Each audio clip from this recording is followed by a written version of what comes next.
आज की हम इस एस्ट्रोलॉजी सीरीज़ में जिन एस्ट्रोलॉजर को लेकर आए हैं उनके साथ में मैं आपका परिचय कराऊंगा। तो मैं बड़ी विनम्रता के साथ में आपका स्वागत करता हूं। अंजुला शर्मा जी आज हमारे साथ में हैं। हमारे मित्र हैं अनिल शर्मा जी, जिनके माध्यम से जो है वो अंजुला जी से हमारी मुलाकात हुई।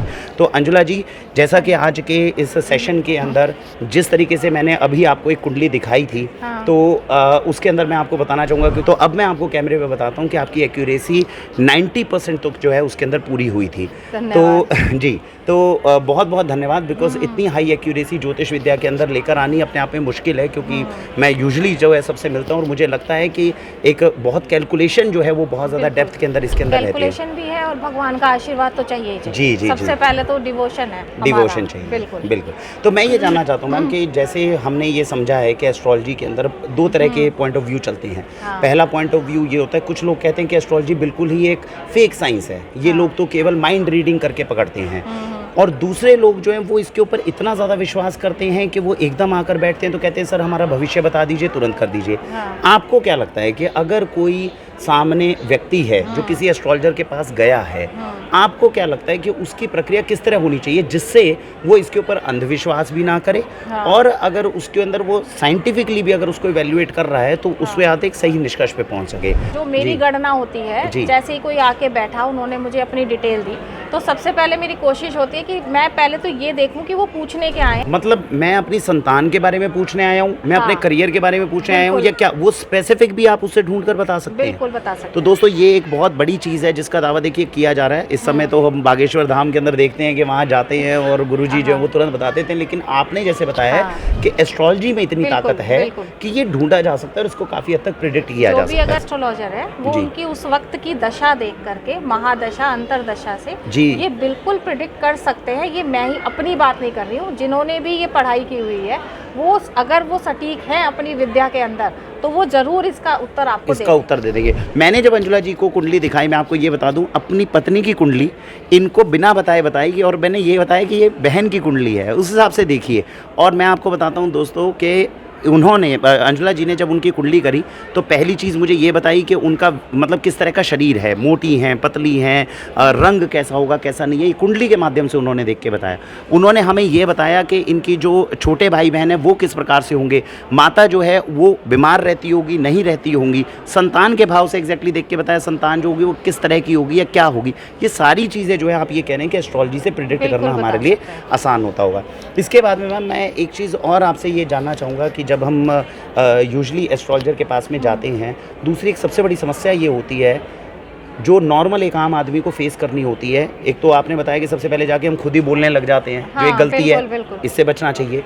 दूसरी बात है जैसे हम बोलने लग जाते हैं तो दूसरा व्यक्ति जो सामने एस्ट्रोलॉजर है, मुख्य रूप से 90% केसेस में देखा गया वो कहते हैं तुरंत एक रत्न पहन लीजिए, तुरंत वो बोलते हैं कि भैया आप 21,000 रुपये देकर पूजा पाठ करा लीजिए, 31,000 देकर करा लीजिए। आपको क्या लगता है कि अगर कोई व्यक्ति मुश्किल में है भी, परेशानी में है भी, क्या ये बहुत ज़्यादा ज़रूरी है कि वो कोई रत्न पहने? क्या ये बहुत ज़्यादा ज़रूरी है वो बड़े पूजा पाठ 51 हज़ार के करवाए?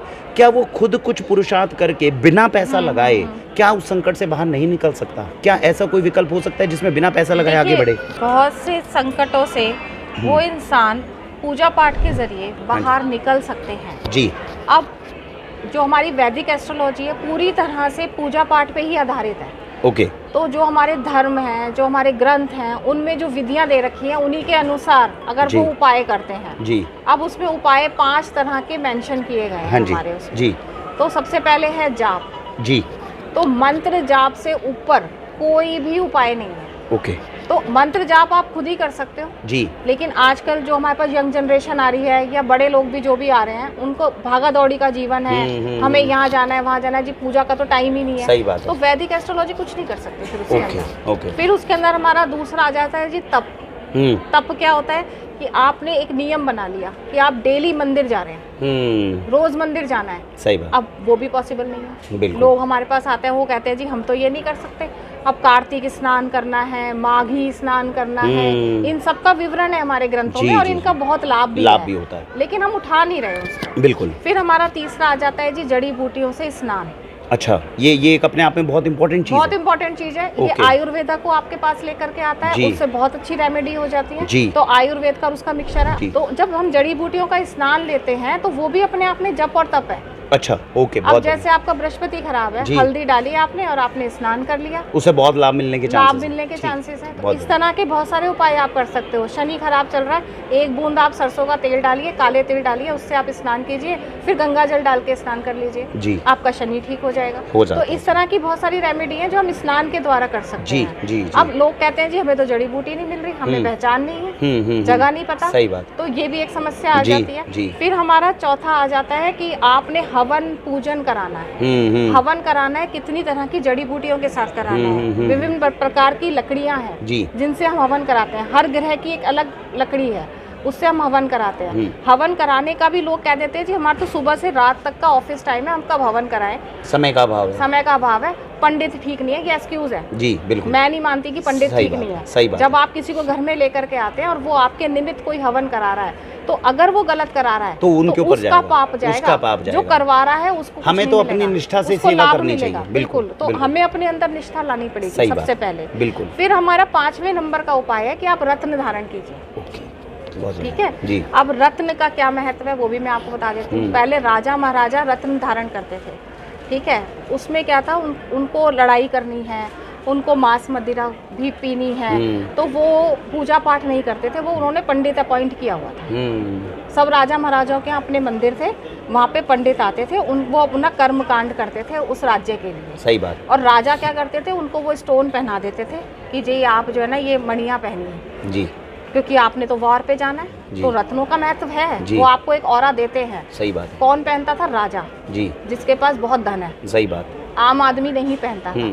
तो आज भी वही चीज़ लागू है, वो चीज़ लागू। जिनके पास बहुत धन है वो नेचुरली वो रत्न पहन के अपनी रेमेडीज कर सकते हैं, लेकिन जिनके पास धन की कमी है वो अपने मंत्र उच्चारण से जप तप से भी उस चीज़ को ठीक कर सकते हैं। बहुत सुंदर। तो ये जरूरी नहीं है कि उन्हें रत्न ही पहनना केवल। पड़ेगा, कंपल्सन तो नहीं है। जैसे अंजुला जी अभी आपने 5 चीज़ें बताई जिसके अंदर सबसे पहले लेवल पे आपने बताया जप है। हाँ बिल्कुल। मैं ये जानना चाहता हूँ, कोई व्यक्ति है सुबह से शाम तक ओम नमः शिवाय का जाप अगर करता ही चलता है, वो हाँ। उठते बैठते करता है, तो आपको लगता है कि इसका ही प्रभाव इतना हो सकता है कि बाकी 4 चीज़ों की कभी उसे जरूरत ना मैं पड़े? तो ये कहती हूँ 15 मिनट निकाल लीजिए, मतलब एक उसका तो बहुत आसन लगा लो, जी, जी, और उस पे एक माला कर लेंगे, उसका ही बहुत उसका महत्व ही है। बहुत लाभ है। हाँ तो जी। दोस्तों पहली चीज़ तो हमें ये समझनी है कि जब आप किसी एस्ट्रोलॉजर पर जाते हैं और वो तुरंत जाते हैं आपको बोलते हैं कि रत्न पहन लीजिए, कुछ पहन लीजिए, तो हाँ वो काम कर सकती है, लेकिन वो अकेली चीज़ नहीं है जो काम करेगी। बिल्कुल। अगर आप अपने कर्म के ऊपर आप जो है अडिग हैं, आप अपना काम सुबह से शाम तक ईमानदारी से अच्छे से कर रहे हैं, सुख शांति से कर रहे हैं, प्रभु का नाम लेके कर रहे हैं, हाँ। तो ऐसी कभी हमें इस तरह की चीज़ों की ज़रूरत नहीं पड़ेगी जरूरत नहीं अगर पहले हम ध्यान दें। दूसरा आपने तप का आस्था है, बोला, बहुत बड़ी चीज़ है आस्था है। आस्था। अच्छा, इससे आपने फिर दूसरे लेवल पे बताया तब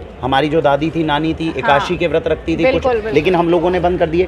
हमने अपने धर्म का पालन नहीं किया, उसकी इसीलिए हम कोई नुकसान उठा रहे हैं। इसीलिए कोई जो है वो आज हमें ठगने की जो है कोशिश सिचुएशन में कर आ रहा गया। है, बिल्कुल। और मुझे ये भी ध्यान में आता है अंजुला जी कि जब पहले समय पे 1930-40 में तो कहते हैं कि एस्ट्रोलॉजर्स, जबकि कितनी बड़ी वैदिक साइंस है, आज एस्ट्रोलॉजर्स, एक अच्छे एस्ट्रोलॉजर ढूंढने के लिए हमें कितना प्रयत्न करना पड़ा है, जबकि तब ये कहते थे कि भारत के तो हर घर के अंदर इतने जबरदस्त पंडित थे, लेकिन जैसे बताया हल्दी डालकर स्नान करना या गंगा जल डाल के, इनके भी अपने जो है जड़ी बूटियों के जो है बहुत सारे फायदे हैं। दान करने का महत्व जो है वो बहुत ज्यादा है।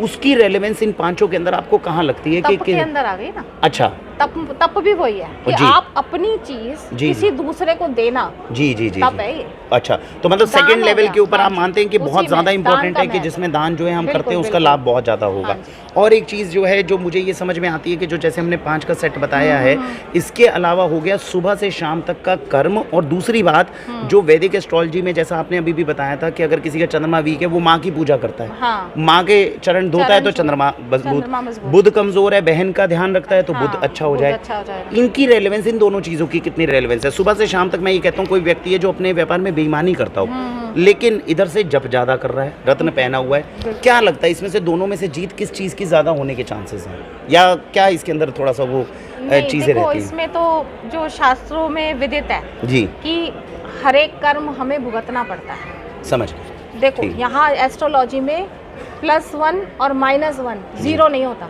अच्छा, ओके। +1 मीन्स पुण्य मिलेगा और -1 मीन्स उसकी सजा भी मिलेगी।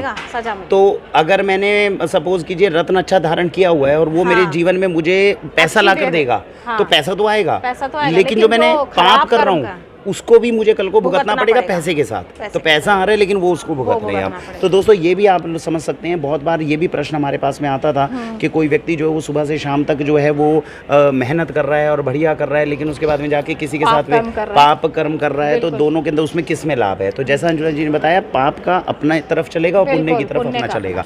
तो दोस्तों जहाँ तक अभी तक हमें समझ में आई है, कुल मिला के हम 7 चीज़ों को इसमें इंक्लूड कर सकते हैं 5+2 में, कि तप के अंदर जो है एक तो दान जो हम करते हैं, दान के लिए भी कोई विधि बताई गई है कि दान अगर हम करते हैं तो कहाँ करना सबसे, आपके अनुभव के आधार पे कि कहाँ लगेगा सबसे ज़्यादा?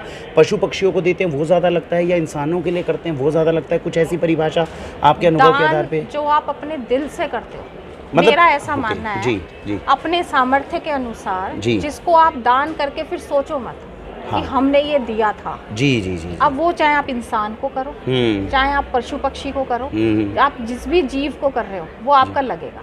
मतलब हमारी भावना अच्छी रहनी चाहिए। हाँ, मेरी ऐसी भावना रहती है कि जो भी हम दान दे रहे हैं वो दिल से दें। जी। तो कई लोग जैसे कहते हैं कि हमने किसी को दिया, बहुत बार लोग हैं जिनका सबसे बड़ा एक्सक्यूज होता है दान करते वक्त, मैंने सामने वाले को दिया, उसने उस पैसे जाके शराब पी ली।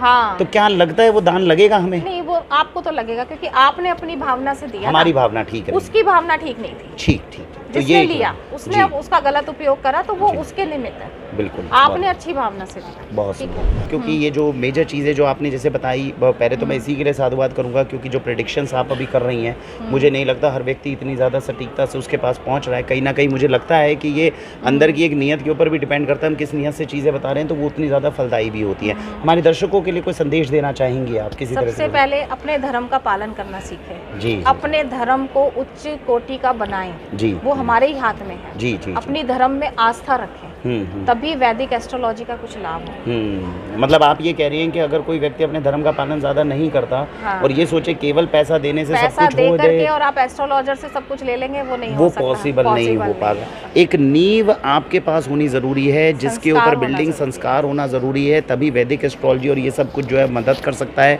अंजुला जी ने जैसे बताया, हमारी कोशिश है दोस्तों, देखिए एस्ट्रोलॉजी एक बहुत अच्छी साइंस है, एक बहुत अच्छी कैलकुलेशन है, बहुत अच्छा तरीका है, आपको आगे जीवन में मार्गदर्शन दे सकता है। कर्म भी बोलते हैं और भाग्य भी बोलते हैं। एस्ट्रोलॉजी एक तरह का आपका भाग्य है, कुंडली लेकर आए हैं भाग्य। कर्म से मेहनत करके हम कितना भाग्य के ऊपर टेक ओवर कर सकते हैं? क्या आपको लगता है किसी की कुंडली में अगर नहीं अच्छी तो कर्म बल से क्या उसको ठीक करा जा सकता है? हाँ, कर्म का तो स्थान जो है ना कुंडली में भी भाग्य से ऊपर है। बहुत सुंदर। नवम से भाग्य और दशम जो है वो कर्म, जो है ना वो कर्म है। बहुत बढ़िया। तो क्या कर्म तो ऊपर ही है, कर्म ऊपर है। और ये भी आपने जो बताया कि जप तप ये सब कुछ क्या है, ये कर्म ही है, दान कर्म है।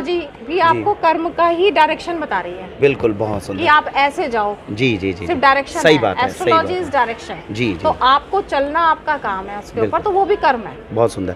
बहुत लोगों का जिनका ये प्रश्न रहता था कर्म उच्च है कि भाग्य उच्च है, तो इसमें भी अंजुला जी ने आपको बताया अपने कर्म बल के साथ में आप अपने भाग्य में भी परिवर्तित कर सकते हैं अगर आपकी कुंडली में लिखा है। और इसका तो अभी हमने देखा, अंजुला जी ने जब दिखाया, जैसे मैंने बताया कि मैंने अपनी पत्नी की कुंडली दिखाई है, तो कुंडली के अंदर एक्चुअली जो हमने प्रेडिक्शन करी है वो एक्चुअली ये चीज़ है कि संतान का योग नहीं बैठता। पहला एबॉर्शन मेरी कुंडली में भी, मेरी पत्नी की कुंडली में लिखा है, लेकिन वो नहीं हुआ क्योंकि ऐसे पूजन कर्म थे जो पहले कर लिए गए थे, और इसीलिए पहली संतान जो है वो बहुत आराम से हो गई और सद्गुनी हो गई और सब कुछ लाभ उसमें आ गया। पूजा पाठ का असर आता है, पूजा पाठ का असर है और बहुत सारी चीज़ों का कर्म है। तो हम यही कहना चाहेंगे आज के एपिसोड में दोस्तों, प्रभु का नाम जपते रहिए, दिन रात अच्छे से कार्य करते रहिए, अपने माता पिता का, अपनी बहनों का, जो अपने रिश्तेदार हैं उनका ध्यान रखिए। हर अच्छा कर्म जो है वो आपकी कुंडली को भी बदल रहा है और वो आपके भाग्य को भी बना रहा है।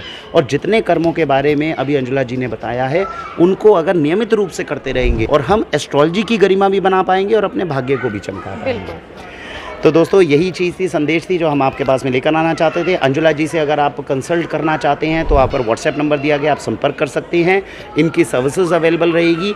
आइए मिलकर भारत की संस्कृति को ऊपर की तरफ लेकर जाए, उत्थान की तरफ लेकर जाए। इतनी ज़बरदस्त साइंस हमारे पास है, उसको पतन की ओर जो हम अपनी बेईमानी या फ्रॉड से लेकर जा रहे हैं उससे बचने की कोशिश करें कि आपको बेस्ट से बेस्ट मार्गदर्शन मिले और आपकी ज़िंदगी के अंदर कैसे आपको सही दिशा मिल सके और उसकी तरफ आप आगे बढ़ के काम कर सकें, इसके लिए हमारा प्रयत्न रहेगा। इसी के साथ भारत वंदे मातरम।